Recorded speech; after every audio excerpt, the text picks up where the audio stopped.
검찰 직접 수사권 제한 이른바 검수완박 여파 속에 김호수 전 검찰총장이 물러나면서 검찰은 총장 직무대행 체제로 새 정부 출범을 맡게 됐습니다. 윤석열 대통령 당선인이 취임 이후 새 총장 인선에 나설 것으로 보이는데 한동훈 법무부 장관 후보자의 청문회 결과가 주요 변수로 꼽힙니다.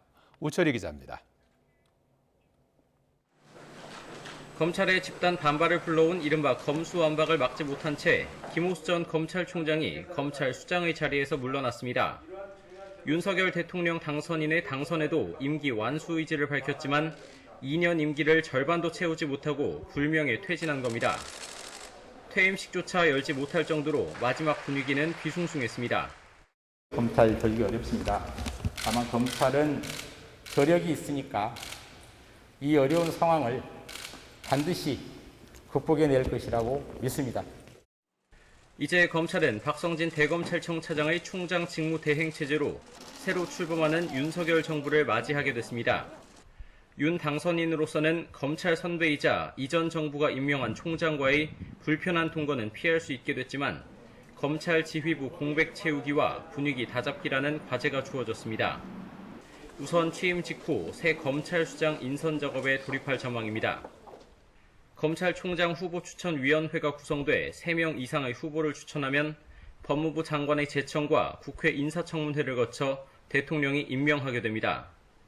전례에 비춰보면 후보 추천위부터 실제 임명까지 한 달 정도 걸렸다는 점에서 빨라도 다음 달에야 새 정부 첫 검찰수장의 탄생이 가능합니다. 다만 한동훈 법무부 장관 후보자의 청문회 결과와 임명 여부가 변수입니다.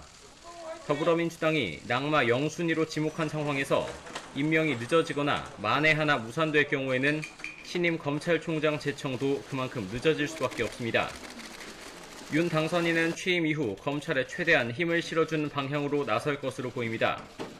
현재로선 국회 법 개정에 필요한 법무부 장관의 수사지휘권 폐지나 검찰 독립예산 편성에 앞서 대통령령 개정을 통해 직접 수사를 더 열어주는 방안 등이 유력합니다.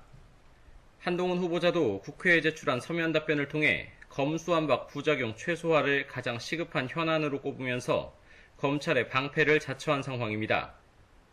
또 고발사주 의혹 등의 논란으로 문재인 정부에서 거듭 축소된 대검찰청의 수사정보 수집부서인 수사정보 담당관실의 부활과 법무부 탈검찰화 뒤집기도 시사했습니다. 윤석열 정부는 출범과 동시에 검찰 분위기 쇄신에 속도를 낼 것으로 보이지만 민주당과 검찰 반대 여론, 한동훈 후보자 임명 여부까지 맞물려 얼마나 효과를 발휘할지는 지켜봐야 할 대목입니다. YTN 우철입니다.